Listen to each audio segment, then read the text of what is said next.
Europe ট্যুরে আজ আমরা চলে এসেছি নেদারল্যান্ডে most beautiful tourist spot tulip garden.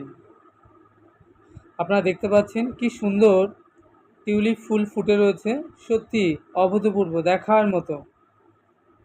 এই টিউলিপ ফুলের আকর্ষণে সারা বছরই বিশ্বের নানান প্রান্ত থেকে লাখো লাখো পর্যটক এখানে আসেন।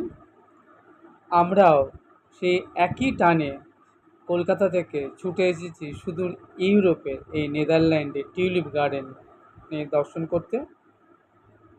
আপনারা দেখুন রং বেরঙের কত সুন্দর টিউলিপ ফুল সব ফুটে আছে, আর এই গার্ডেনটিও দেখতে ভীষণ সুন্দর। আজ তবে এটুকুই, চ্যানেলটি সাবস্ক্রাইব করবেন। আপনারা ভালো থাকবেন, সুস্থ থাকবেন, প্রেম সে বলুন।